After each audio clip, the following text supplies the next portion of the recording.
this session where we're going to look at the relationship between air and temperature above the grate when we add more air to the primary zone. So I've here made a coordinate system where the top or on the up will be the temperature and air is out here. So once we start adding air, temperature will go up, and at a certain point it will start cooling down because we blow the fire out, or you get cold zones. So this relationship is the same whether you have moving grate or vibrating grate. It's the same on all kinds of grates. Once we get wet fuel or fuel with a lower combustion heat value, we will see the same curve, but now it will go something like this. So most control system is working the way that they control the air in the mid zone by adding air and reducing air. So we can control the energy by doing that. It is possible to burn quite bad fuel when you put the air correct. So the relationship between the amount of air you're supplying to the primary zone and the temperature above the grate, I would like to show this scheme, coordinate scheme. And I had a small drawing here, so it shows that we are adding the air in the zones. It could be 1, could be 3, could be 4, or whatever, depending on the boiler type. And then the temperature is measured just above the fuel layer. And this relationship is the same whether you are talking about moving grate or vibrating grate. It is like, say, it's universal. So the temperature, once we start, I have to have a red one for that one. So once we start adding air, the temperature will raise. But at a certain point, we are adding too much air and we're going to blow out the fire, or we're cooling down the combustion. So we will start tipping over and then we will go down. As we put more and more air, we will get it colder and colder. So what happens when we get bad fuel or fuel with a lower heat value? Then we will have the same curve. We will increase the temperature when we add air, but we will not go very high. So if we were adding air at this point when we had the good fuel and we keep it there, then we are actually on the back side, and then we will be cooling if we have bad fuel. So this is the same relationship you have on all three or all the zones you have. So this will be something you can count on. You cannot measure this temperature correctly. You can only see the temperature in the furnace, or sometimes you have put it on the top, or sometimes you have something in the middle. You will indicate these temperatures, but we are talking about temperatures just above the fuel layer. And the theoretical temperature will also be like this.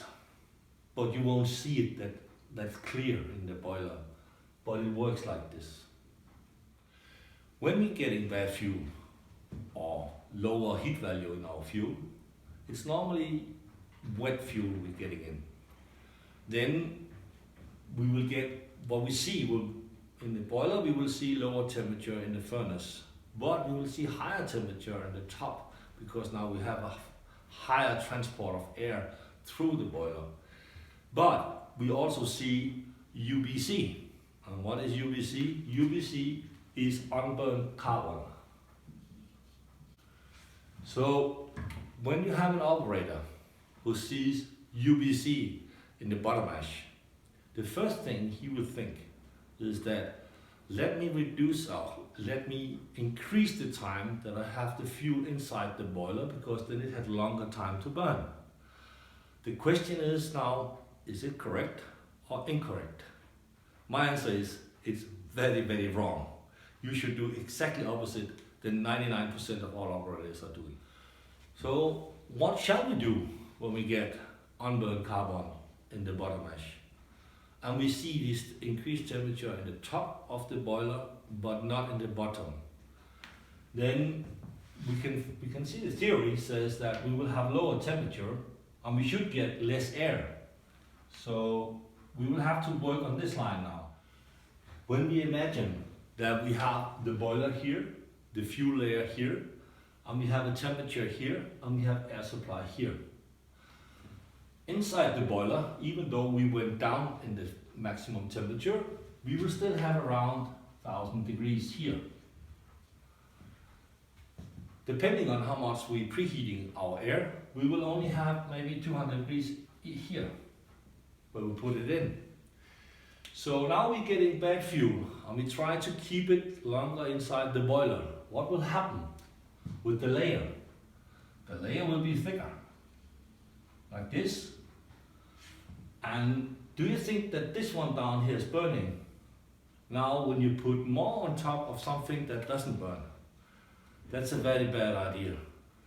So how about if we put less on top of it, like saying we have a thinner layer. Once we have something fuel here, seeing temperatures of 1000 degrees, it will dry out immediately and it will ignite immediately. So to compensate is not to increase the time where it's inside, it will be to decrease the time where it's inside. Some of the figures that you can see at that you're getting bad fuel is not only the temperatures. If you have a pressure indicator here, you will see the pressure under the grate with the same amount of air that you have supplied previous will be higher because the resistance to go through the fuel is higher. So you can't, it's like you get a higher pressure because you can't get air through. You will have the same if you have dry fuel, it's very easy to blow through, but if you have wet fuel who's smashed together, you don't get any air through. And the only way to dry it is to thin the layer so it sees the high temperature and it comes down here. So how does this correspond with that we should give less air when we have bad fuel? Normally we say we should give more air in the front zone because of bad fuel. That corresponds that if you had too much air in the front zone when you had the good fuel, you will have burned out the fuel, almost all of it, before it reached the end zone, or even the second zone, depending on how many zones you have. And once it have reached the end zone, there's no combustion, but you're just blowing air in, and then you get a cold zone and you are polluting a lot. But more on that later. But right now, you should probably have a little less air on the front zone if you have added too much. You have to have this figure inside your head all the time when you're adjusting the air. Once you add too much, you're on this side. And in reality, it doesn't even go like this. It actually goes like this. So it will start, once you have started this process of blowing too much air, you're cooling more and more and more down. You have to jump it all the way up back to this side. So you really have to give a lot less air to get the burning going again. So it's really a bad idea. Once you get on this side of the core, you should never be there. So it's very important to have this in mind. Always be on this side. Then you're on the right side of the thing. But that is, always look at the bright side and be on the right side. So this, by adding this amount of air and then reducing temperature, is actually like when you have a campfire. And at a certain, when you start blowing on the campfire, it will give you more flames. But at a certain point, you can actually blow it out. And once you're starting adding air to a campfire, and you're above this line here, then you will, over time, the fire will get slower and slower and slower. Even though you don't increase the air, just keeping the air, the temperature will go down. In the other case here, if you have the right amount of air and you keep blowing, the campfire will be bigger and bigger. So it's like a process who is encouraging itself, going the right way or the bad way. So, but keep this in mind because this helps you to understand how it functions inside the boiler. Another relationship we have, or what we can see, that when we discover that we have unburned carbon in the bottom ash, it will normally be small pieces like maximum 1 centimeter.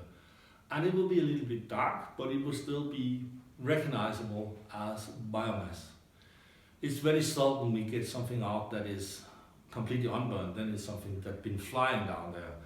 But normally it will be small pieces that is black. And imagine that this fuel, which have gone through the boiler, is not burned in this size. And if we put that into a campfire, it will burn inside minutes. And how long time did we actually have the fuel inside the boiler? If we're looking at a vibrating rate. Most operators have an idea about how far the fuel are moving every time it's vibrating. And it's the most common idea is about 30 to 50 centimeter. And I think they're right that it's somewhere in between. So let's assume it's about 40 centimeter. Every time we vibrate, the fuel is moving 40 centimeter. If we look at the existing grates around the world, we will see that most of the grates have a length between 7 meters and 11 meters of the vibrating grates. Most common, I think, is around 8 or 9 meters. But let's assume we have 8 meters. And we are moving the fuel 40 centimeter every time we move it.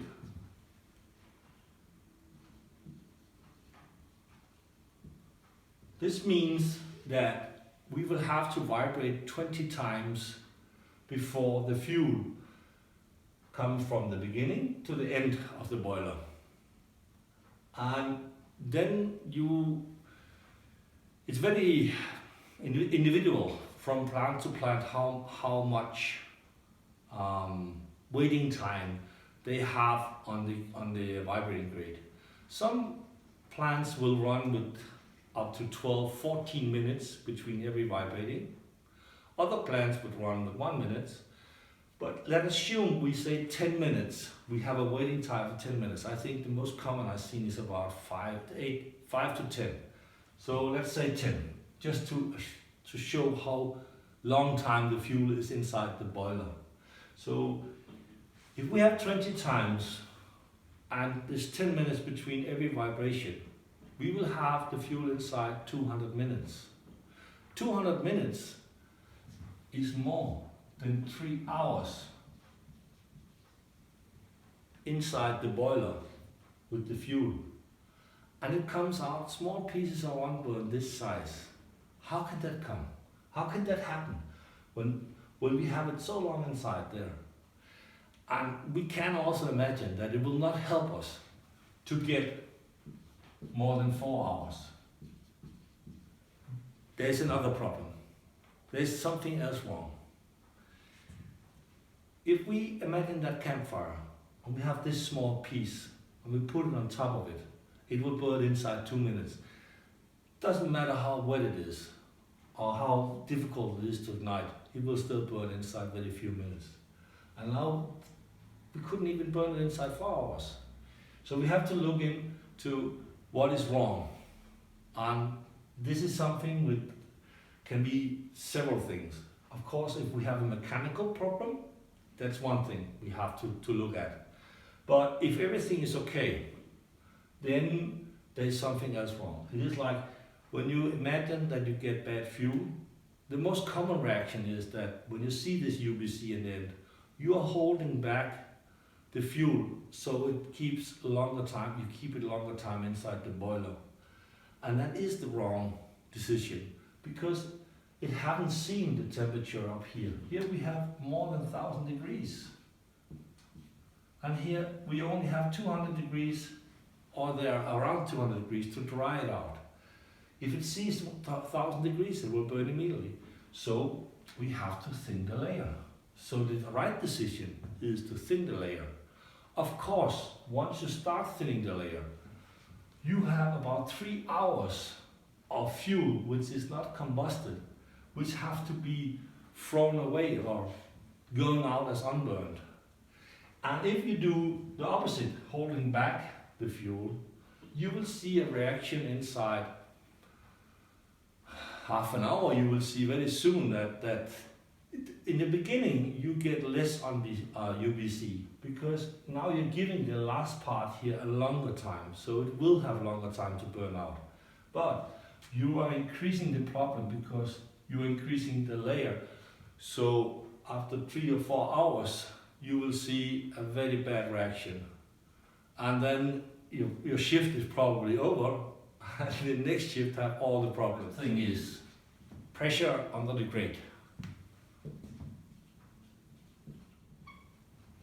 This is of course with the same speed, so we haven't thinned or we haven't thicker the layer. So it's with the same, no other thing changed. Then the pressure will start increasing if we have bad fuel. Next thing we can see it on is that when we have bad fuel, we need to add more air. So it's very easy to see that if you want to keep the oxygen level at the desired level, 5–10% or whatever it is, then you will have to add more air because you're adding more fuel, which you have to burn because you have to use energy to evaporate the water. So next thing is more air is needed.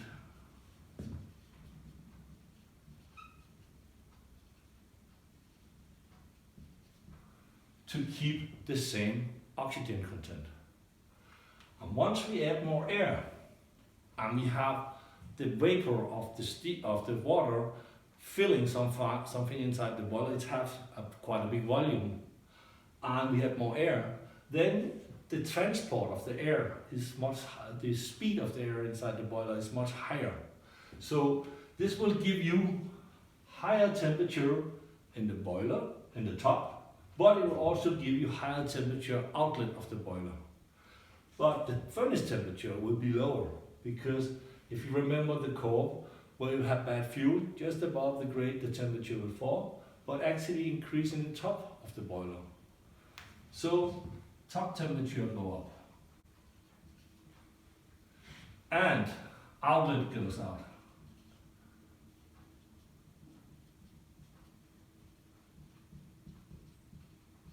Is also up. This is 3 indication that the fuel has changed to a bad way. Of course, it's the opposite. When you get good fuel, it will do opposite. The things that we've been talking about so far is the same for a moving grate and for a vibrating grate. It's the same mechanism. It's the same thing. It works like that. Now I want to talk a little more specific about the vibrating grate. How to adjust the frequency and the time of vibrating. How can I find out how to adjust that? And then we have 2 things we have to know. One of them is that if I take 2 glasses, it's too high. If I take 2 glasses with a lot of stones or a lot of materials with different size,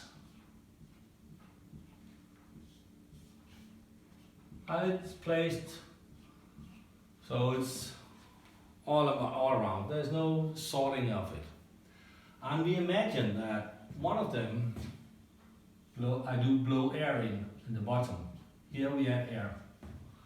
Then after we have been adding air, very soon after, maybe 1–2 minutes, we will see that all the small pieces with the low density is on the top, and all the big pieces is in the bottom.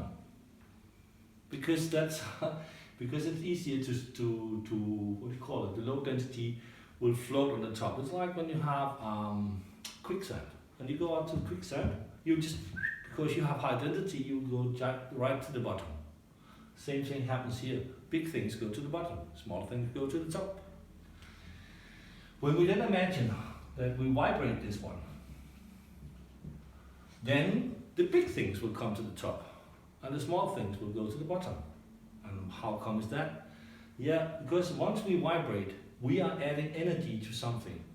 And the more density it has, the higher it will go. Like if I go with this, it will go like high. If I take a piece of paper and do the same thing, the paper will only go like this because it has a low density. So in combination, when we vibrate and we blow, we actually try to make sure that we get all the small thing burns and we get all the big thing burns. So how to find out the right combination about that? Then we have to go down and look what the fuel is about. If everything is okay on the boiler, there is no mechanical problem. That's the precondition. Means that if we go down and look on the bottom ash and see what we find there, if we find big pieces, then we didn't supply enough on the vibrating energy. So we didn't get them on the top where they could see the fire. And in the opposite way is that if we find small pieces, we have been vibrating a little bit too much and kept all the small stuff in the bottom.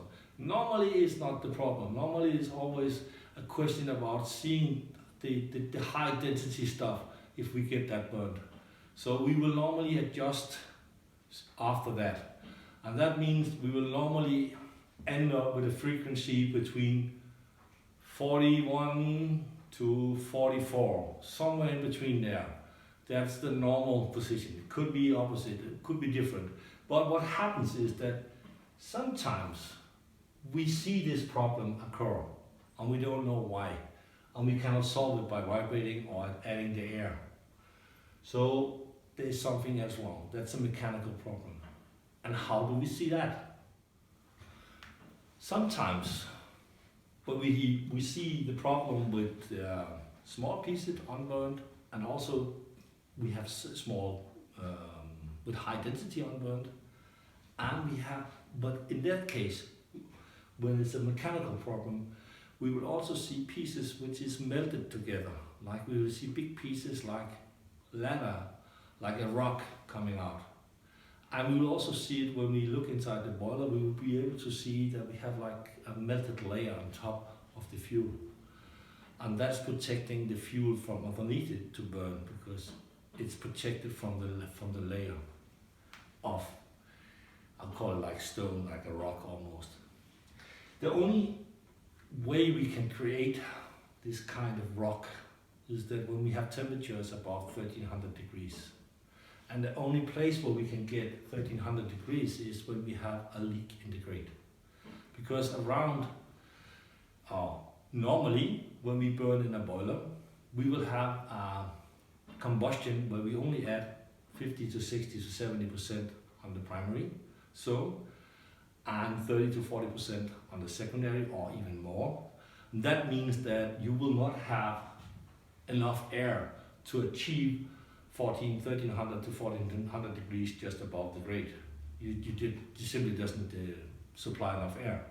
So if you have a small leak, let's say you get a leak here, the first indication what you see what comes out of the boiler is that you will start getting unburned out.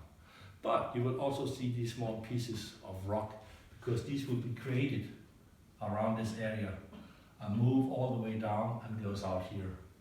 A leak will give the same result sometimes as some of the other things that happens when you don't vibrate enough or you don't blow enough.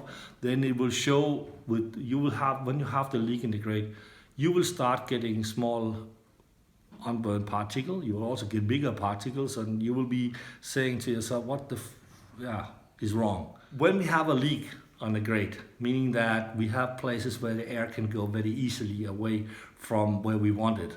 So it's coming only one place almost, because it's so lazy, we'll just go where there's room for it. Then we will see some of the same things that will happen in the boiler as when we don't vibrate enough or don't add enough air. We will get small pieces unburned out. We will also get bigger pieces with high density out, which is not burned.